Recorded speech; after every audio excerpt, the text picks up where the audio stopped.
Cabinet members, management team and members of the public hearing proceedings online to today's meeting. Could I ask that Cabinet members and officers leave your microphones on mute during the meeting unless you wish to speak? Also, could I ask that officers turn off your video feed again unless you wish to speak? We've had apologies for absence this morning from Chris Lomas. Item number 1, declarations of interest. Are there any items to declare? Barry? Yeah, item 4G. Thanks, Barry. If, as with our proceedings, when we get to that item, if you switch your camera off and put your microphone on mute, please. Thank you. Item number 2, which is the minutes of the last meeting, 4th of December 2020, which you'll find on pages 1 to 11 of your agendas. Are those minutes of the last meeting agreed? Yeah, thanks for that.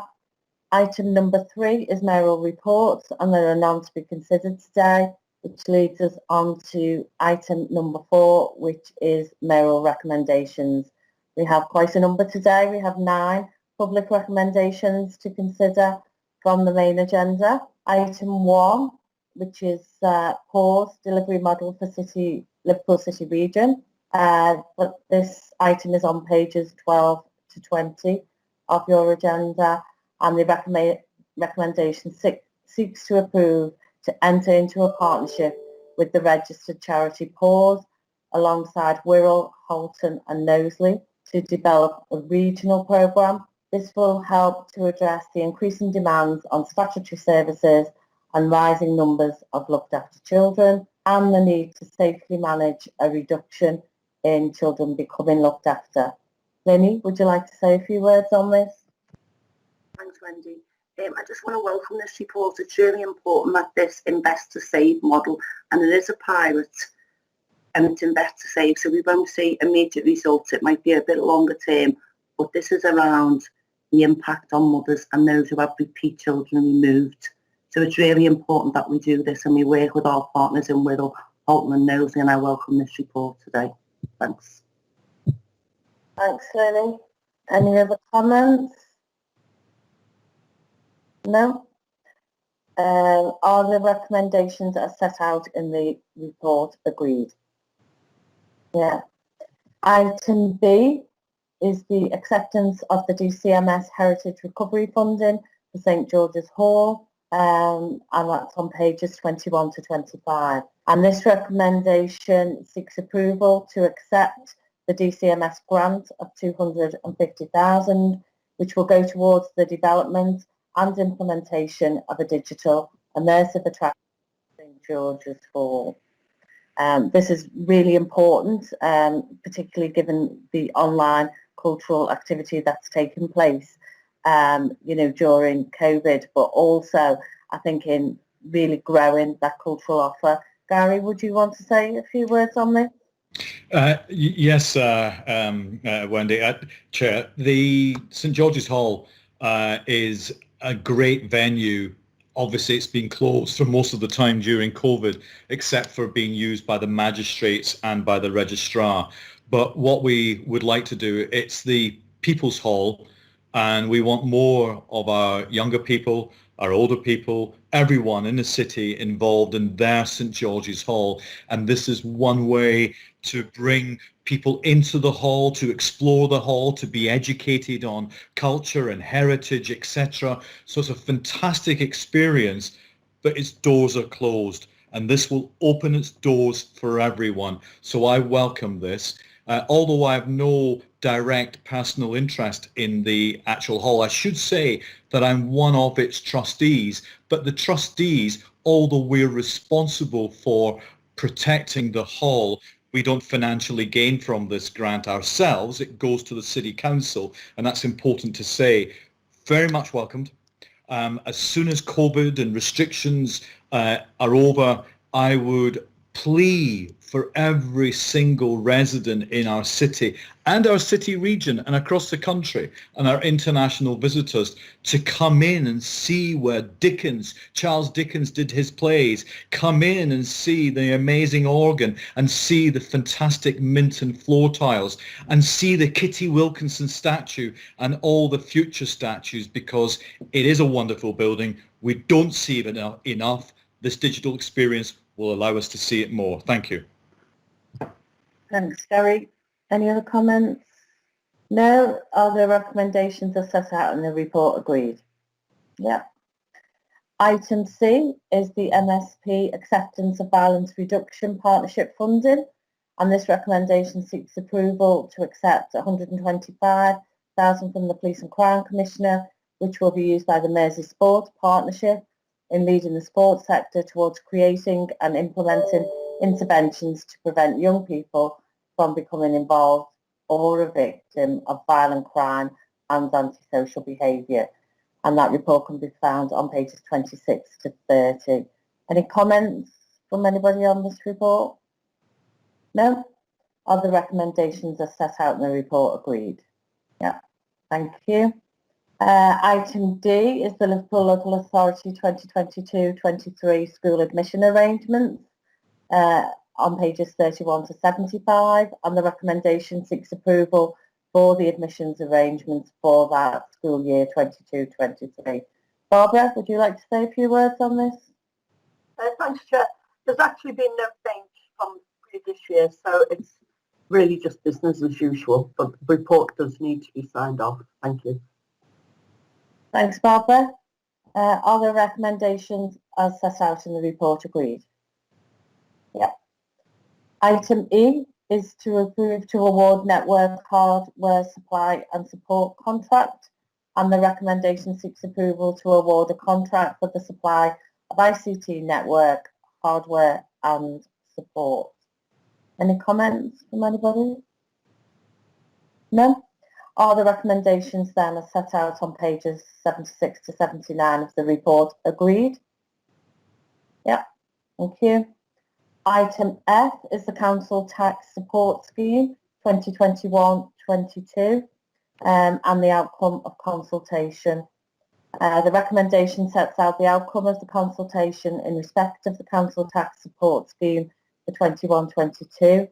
Noting the comments received during the consultation, it is proposed that the existing scheme remains unaltered. I'm pleased to welcome Martin Youngnitz to today's meeting as Assistant Director for Revenues and Benefits, who can address any specific points in relation to the scheme and its impact. Martin, I don't know whether you wish to make any comments at this point. Just to summarise, as you'd have seen, we consulted on a number of options. And as you've also seen, there's been a significant growth in the number of residents reliant upon the scheme as a result of the recession and COVID-19.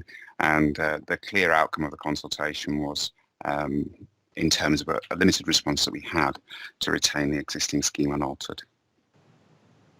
Thanks, Martin. And can I just pass on that of the Cabinet of the fantastic work that you and all your team, working with other members in the Council, have done, not just on this, but on all the work and the additional hours and the way you've stepped up during COVID-19. It's been absolutely amazing. Don't know how you've done it. You've probably had no sleep most weeks, but you know, it really is appreciated both by the people of Liverpool and the businesses, because I know sometimes the turnaround that you've done, recognising the difficulty that people are in, has just been fantastic. And you know, we're really lucky to have, you know, officers like yourself and your team who give so much to our council. So thanks for all the work on that and all the stuff you do to actually support those who are most in need in this city.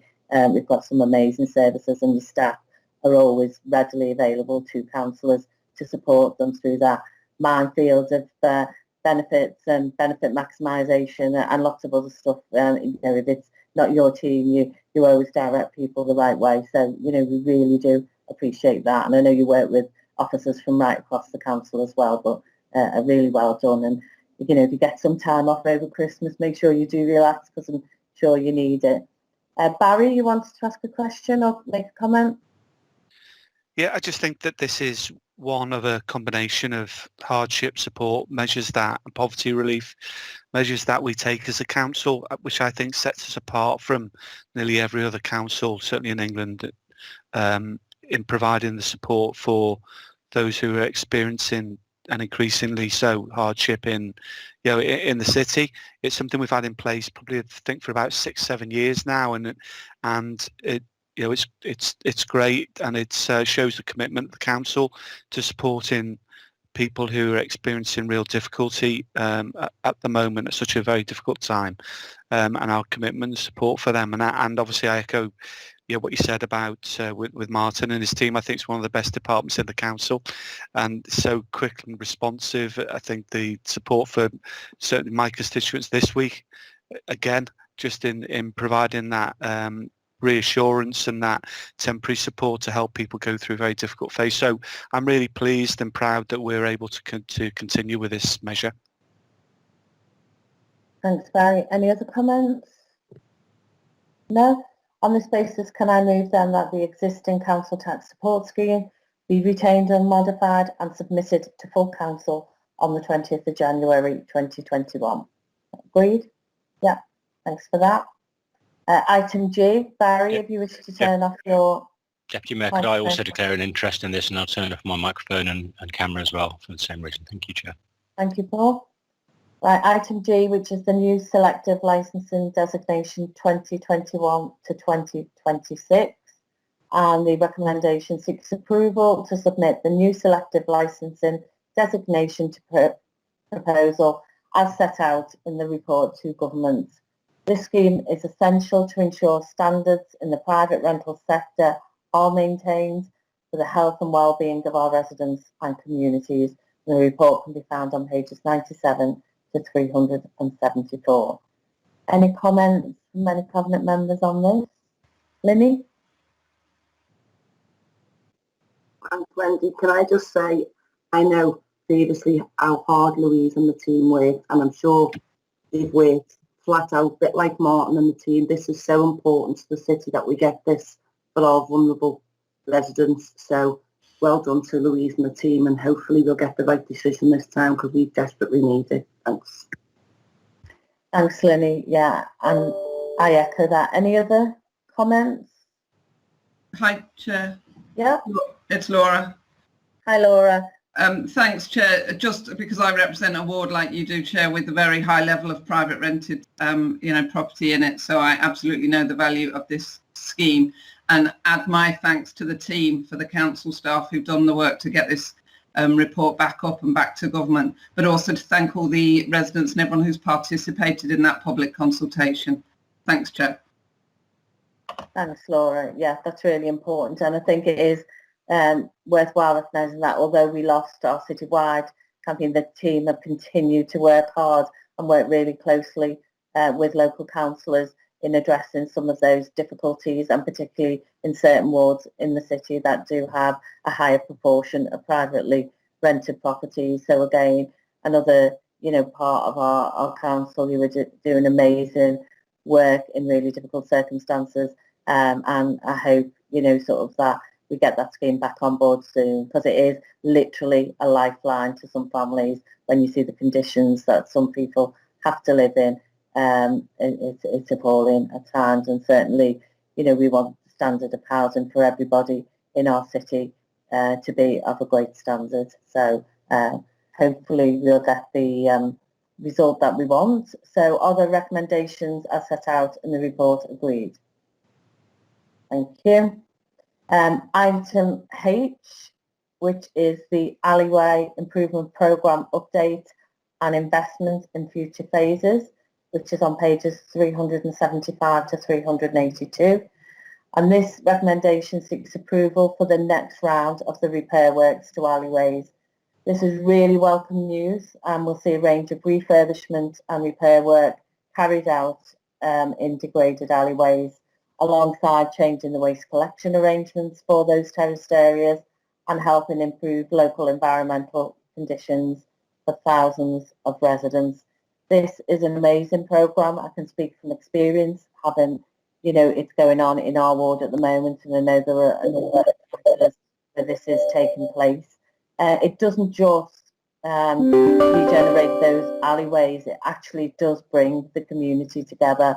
We've seen groups of residents, you know, sort of coming together to take pride in their area again, because some of these issues around refuse collection, recycling, and the amount of greening of alleyways that's taken place because of this programme, and people being able, you know, to get back out in those alleyways again, it's just been phenomenal.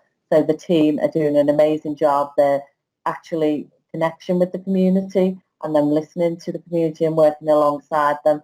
And it's been great this week. I know it's just started and it's continuing. We've got ours next week to see the staff of LSSL and Street Scene going round with Santa and his elves to, you know, bring cheer to all those communities that are having that refurbishment programme, and really to forge that relationship, you know, between the council and our communities, which is, you know, a really strong part of our plan going forward for those neighbourhoods to be at the heart of everything we do. Sharon, did you want to say a few words about this?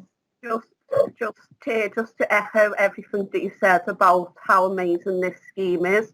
We've seen a significant increase in recycling where we carried out the improvements, and also, you know, in terms of pest control and dumping has decreased. But just on the community engagement side, if it's okay if I just read out a comment that's been fed back to the team, because we've had so much feedback about how happy people are since we've started this programme. And one of those comments is, thanks a million everyone. Feel like we are getting our community back to how it was when I was a child. Big thank you to all the team who have worked so hard to make this happen. So a huge thank you to LSSL for all the work you put in to make this programme such a success. Thanks. Laura, do you want to make any comments? No. Okay, thanks. So are the recommendations as set out in the report agreed? Yeah, thank you. Item I is the extension for Riverside Telecare contract. This recommendation seeks approval to extend the current Telecare contract with the Riverside Housing Group for a further year to allow a procurement process to be undertaken. Paul, would you like to say a few words? Thank you very much, Deputy Mayor. Yes, during the pandemic, the importance and effectiveness of providing support and services for people remotely via virtual means has become particularly pertinent and relevant, and even more important than before. And this contract is one of the very important ones which we use to deliver those kind of services. This report will enable the extension of that contract for a further year, and then will enable the council to have the full range of options to reconsider the best way of delivering it in the future. So this ensures that we make sure that the service delivers whilst retaining all of our options in the future. Thank you, Chair. Thanks. Any other comments? No? Are the recommendations as set out in the report agreed? Yeah, thank you. We now have one further public recommendation to consider from the first supplementary agenda published on Monday, which is the authority to accept ESF Positive Inclusion Programme grant allocation. It seeks approval to accept that funding, which totals $506,000 as part of the ESF Positive Inclusion Programme, and it will help to support pathways to work for unemployed and economically inactive residents aged 16 to 24. Barbara, would you like to comment on this? Yes, thanks, Chair. I'd just like to say this is additional money which is most welcome, because it's £500,000 to help us focus on inclusive support for young people. And we do know, as a result of COVID, that so many opportunities have been lost for this age group. So this additional money from the local authority is most welcome. Thank you. Thanks, Barbara. Are the recommendations as set out in the report agreed? Yep.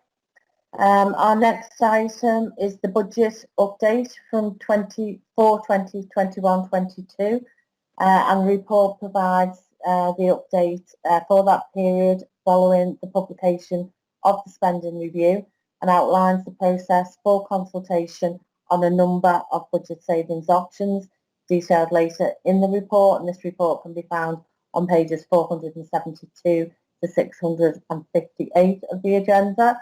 Included is a copy of an overarching cumulative equality impact assessment for the options together with individual EIAs as required.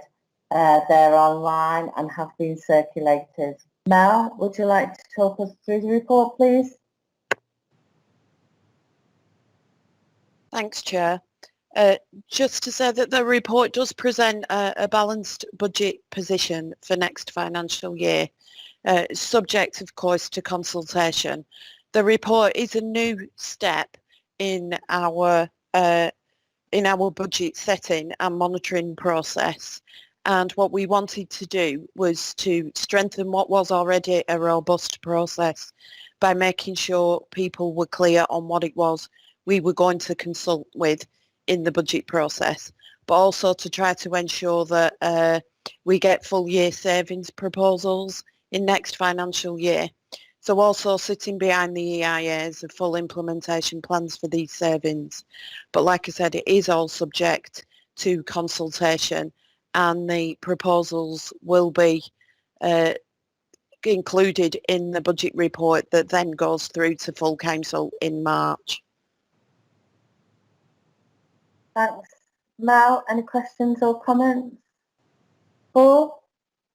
Just one broad comment, if I may, just an appreciation to all the officers and also the fellow cabinet members for the enormous amount of work that's been done in keeping the council's finances on a steady course during this year, which has been an unprecedented year, and being able to guide us towards a potential budget for next year at this stage, which will also balance the books. We know, looking outside the boundaries of Liverpool, that local government generally continues to be under enormous stress, and some councils have had some much more difficult experiences. I think the reason why Liverpool has experienced such or finds itself in a happy position of being able to propose options and budgets that will balance the books is because of the good stewardship that's taken place. So thank you to all the officers for their part that they played in this.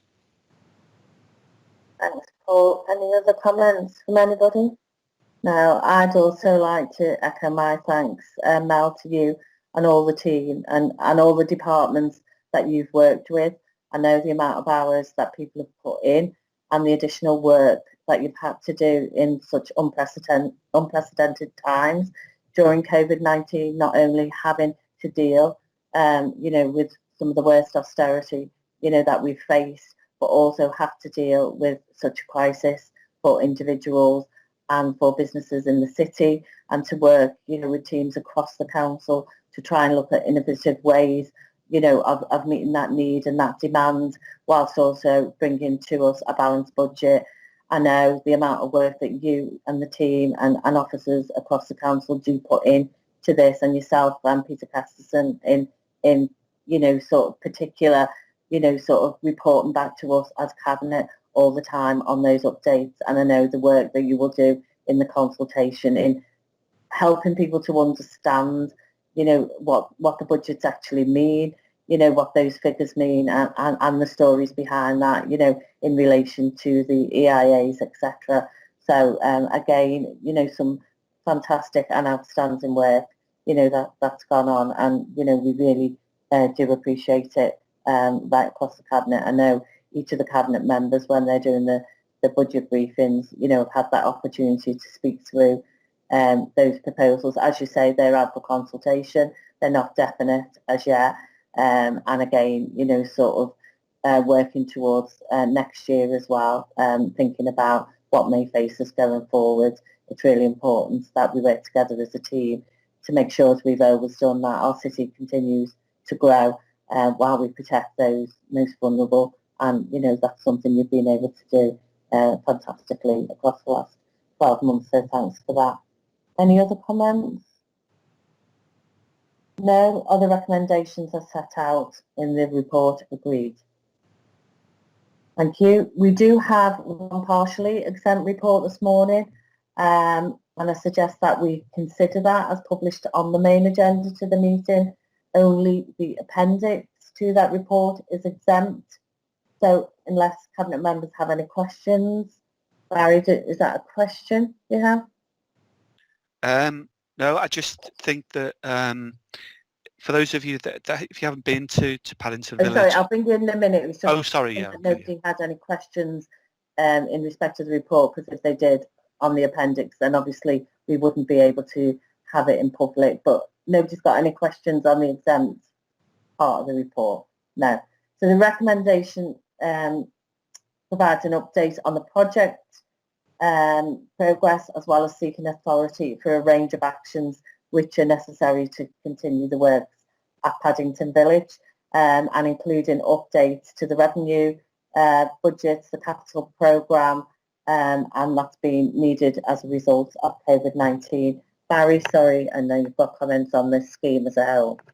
So thanks, Wendy. I think I don't think I fully appreciated the scale and the of the project till I went to have a look around it. I think the development of the spine and the new hotel that's getting developed, and the Rutherford Centre, I think are real sort of major and significant developments. I think we have there's a combined heat and power plant in the heart of that development, so that will supply all the utility needs and power needs for the whole site, which fits in with our our sustainability and our green agenda. I think the spine is now complete. It's now in the fit out stage and will be open in April, with the Royal College of Physicians coming in there, which is great, real honour for our city. And there's still 6 floors that we would have let, I think, had COVID not got in the way, which I'm sure that that we will, because there are lots of expressions of interest in such a fabulous building with such an amazing view, right across the city. So I think there have been some additional costs because of COVID, but to be honest, to be able to have got the building to this stage through the COVID period is a real achievement, and real commitment from everyone who's involved in that building scheme, or the construction workers and our own teams that are working and managing there, and it's really good. We had we had a previous cabinet report around that positive inclusion, and I think we have the Novotel building, which will be ready to be open in sort of late spring next year, is a real opportunity for jobs for people in the local area, and that's something that we're talking to with Liverpool in work and colleagues around, ensuring that people who live in Picton and Central and the ward, Kensington and the wards around, they have that opportunity and get trained so they can take up the jobs when that is opened next May. So I think there's other plans for further development there, given change of use, which will bring additional income and revenue to the council overall. So I think it's a great development. I would encourage everyone to go and have a look around it. But it's good to see it progressing in the way that it is. Thanks, Barry. Pam?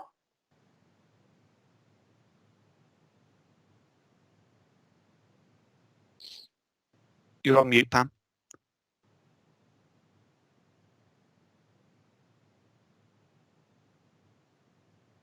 Pam, your mute is still on. I don't know whether... Yeah, sorry, I was pressing the wrong button. Apologies. Thanks, Chair. Just in the quality implications, you'll note that the Corporate Access Forum has had involvement in this programme from the very early days. So there are quite a lot of features in this that makes physical accessibility for people with mobility impairments and also people with sensory visual impairments.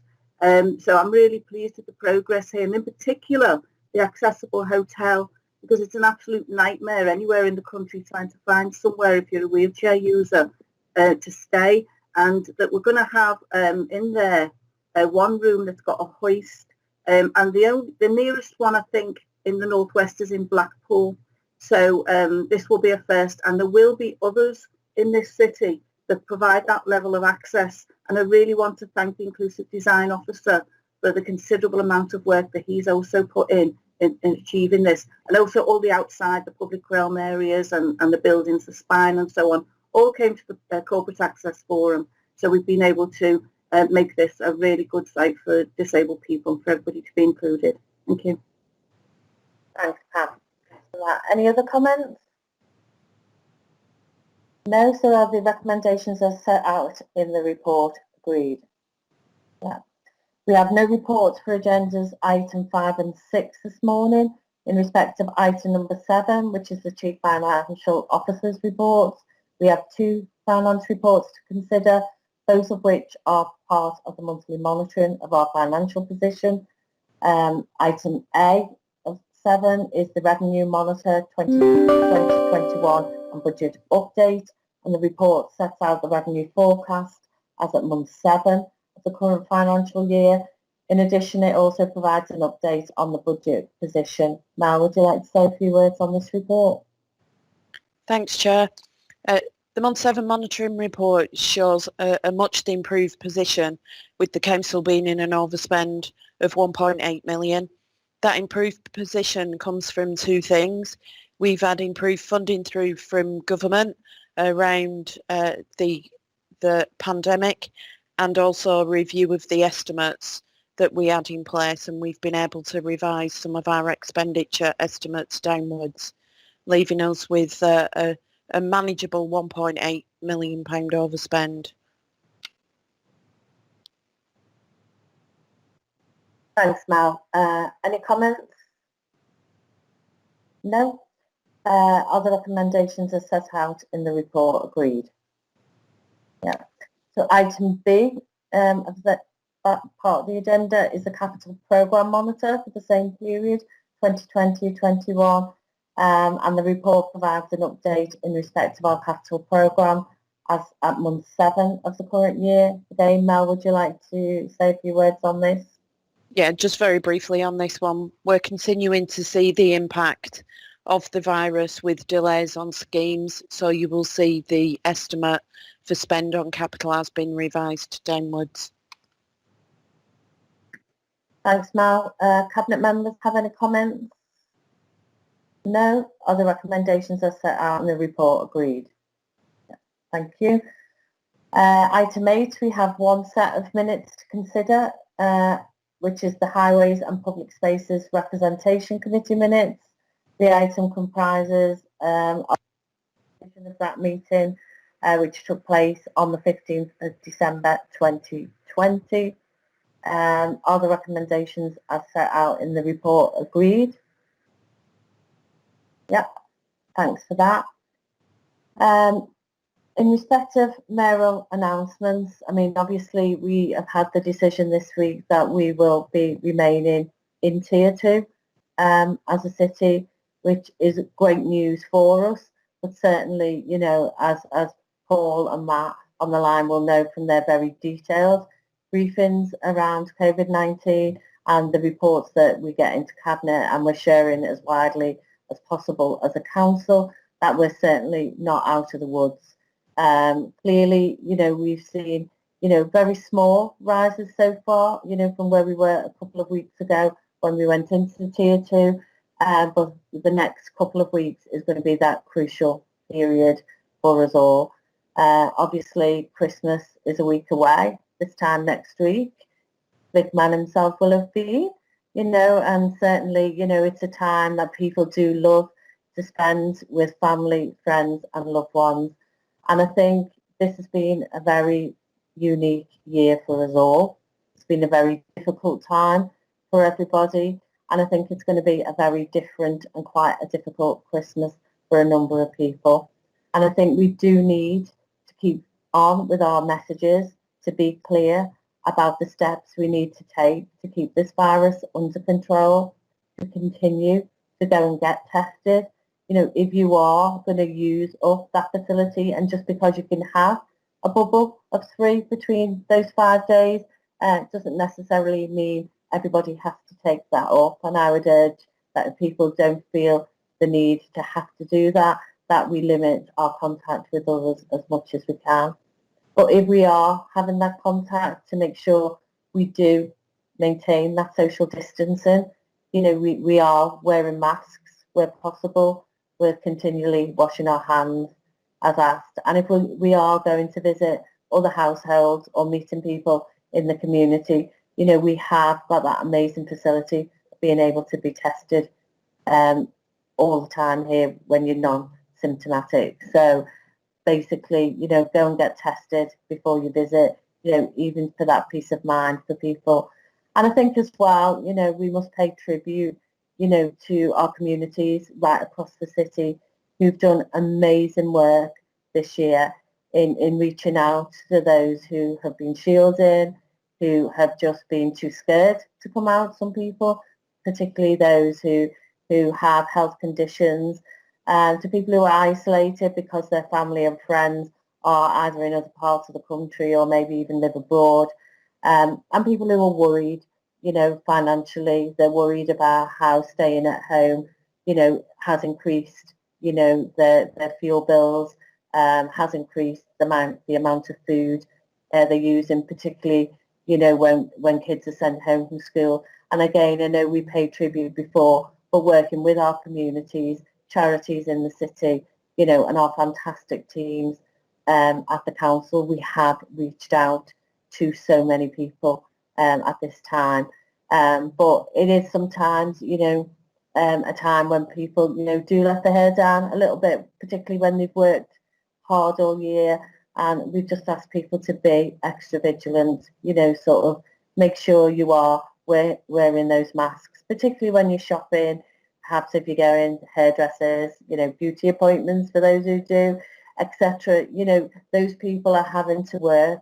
They may be frightened to go into work, scared of passing that on to their loved ones, you know, so as well as protecting ourselves, we need to think about those who are providing those vital services to us, so, you know, they can stay safe as well. I have got a couple of other announcements, but I see, Paul, you've got your hands up in respect of coming in on this item. Thank you very much, Deputy Mayor. You said much more eloquently than I was going to. Most of the things I was going to say, but a huge thanks both to the residents of Liverpool, but also the armed services who helped us on the mass testing programme, and of course all of our council staff, without whom collectively we could not have driven the levels down to the levels where we've remained in Tier 2. I entirely support your advice that just because things are possible this Christmas doesn't mean that everybody should do them. I know that we're all very conscious that loneliness and isolation is a big issue at this time of year, so holding out that metaphorical hand of friendship, or giving someone you know and love a call, or getting in touch, let them know that you love them, is really important. But none of us want to be in a position where we have inadvertently just a few weeks in reality before the vaccine is likely to be rolled out to our most vulnerable age groups in society, to find that a transmission has happened on those occasions. And I know that my family, for example, with my parents who are almost 80, we've decided to have a virtual Christmas celebration this year on Zoom. So the normal Christmas greeting of Merry Christmas will probably be replaced with the "You're on mute" greeting, which is the one that we all use most of the time now. And we've decided to have, as is the one nowadays, an Australian-style Christmas. So we've all agreed to meet up in the middle of summer, when hopefully we are through the other side of this and having a summertime Christmas like they do down under. Thank you very much, Chair. Paul, I've got an indication from Lord Mayor Anna Rothery. Thank you, Wendy. Just to echo what people have said, I think it's really important that we recognise the contribution from community members, community leaders, organisations, and whilst obviously the freedom of the city that was bestowed on the army was definitely well needed, I don't think we can overlook the fact that none of that could have happened without the organisations across the city opening up the buildings and the back office staff being there sometimes at 6 in the morning and preparing the buildings so that people could come in and were comfortable. I mean, it's amazing the work that takes place across our city. Our city is renowned across the whole of the country for how our communities come together at a time of crisis. And rightly so. You know, we've got now the epidemic in terms of the pandemic in terms of the Christmas period. And, you know, communities are rallying around as we speak, you know, they're doing the same thing, campers, you know, doing visits, you know, checking in on neighbours, elders, vulnerable, mental health and well-being practices are going on across the city. I have recommended that the community organisations and community leaders are actually offered a formal thank you through the city. And I hope that will take place in the immediate future. I think they are the backbone of this city, and I think that we can't really show our appreciation in any greater detail than bestowing a formal thank you on everybody who's come together collectively and will continue to do so, and not just in times of crisis. You know, this group of community activists, leaders, organisations are there in the background, you know, through all crises, you know, whether it's about benefits, benefit cuts, etc. They are always there in the background and they do tremendous work and we really do need to honour them. Thank you, Wendy. Thank you, Lord Mayor. Thanks. Any other comments on that point? No. So my next announcement, obviously people will have heard in the news yesterday that the Community Secretary, Robert Jenrick, has announced that we will be having an inspection as part of the council. That will be limited to the planning, highways, regeneration and property management functions, and obviously linked to that the strength of order and governance arrangements within those parts of the council structure. Myself and Tony Reeves have both spoken with government several times over the last couple of weeks, and obviously we welcome the opportunity to work closely with government on this review to show them the amazing work that is being done by our officers and councillors within Liverpool. We're immensely proud, as we've said before, throughout this cabinet meeting this morning, we've highlighted, you know, the many staff, and there's many more that we haven't mentioned today, who go above and beyond in their council duties and really do see their work as a public duty, not just as a place of work. So we're really proud of them and the work they've done, as we say, in not just growing the economy, but also improving the lives of our residents in many ways. We do look forward to working in the spirit of openness and collaboration. And as we've stated before, you know, we've been working hard over the last 18 months to strengthen our governance models, and would really like to reassure our residents that during this period there will be no impact on the delivery of our services during this time. Barry? Yes, thanks, Wendy. I echo what you're saying, and I think I welcome the government to come in. I think it's important for the confidence of our officers and the city in how we take forward the housing regeneration and the streets and highways developments across the city, because everyone needs to feel comfortable that what we're doing we're doing it in the right way. And I think that to have government to come in with an inspection and hopefully give us a clean bill of health will give us the confidence that we need, because we've got an awful lot to do.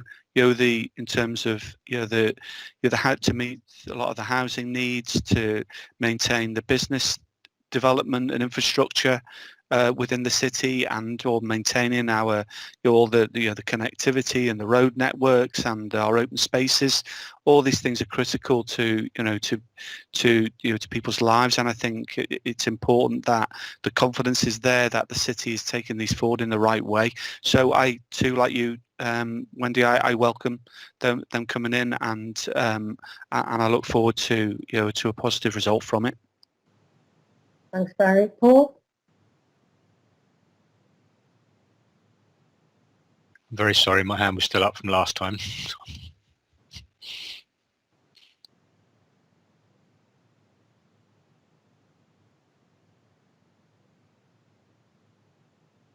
You're on mute, Wendy. Oh, sorry. That's the first time today. That's amazing. As Paul said, it will be our new happy muteness rather than happy Christmas. But that concludes the public elements of the proceedings. As this is our last meeting of the year, I'd like to extend my warm wishes to everybody, to all of our staff who have just been absolutely phenomenal this year. The roles they've undertaken, the very different roles they've undertaken. You know, I know people have seen that part of our buildings have been closed, libraries, leisure centres, public buildings, but that doesn't mean that the staff have been working at home. They've stepped up, they've taken part in so many different projects, different parts of the departments, you know, sort of our cultural team, you know, working hand in hand with communities team, you know, when the army come in, and now, you know, our staff taking over, you know, sort of that mass testing programme, as well as, you know, sort of the food hub, PPE. You know, we've had staff from the town hall being based in our crematoria service. You know, they've just done so many different jobs, and I think the positives out of that has shown, you know, sort of a great insight from our staff on the different elements of the council, and they forged some really good working relationships, which I know will be seen, you know, within our communities when we're bringing that programme forward of our city plan.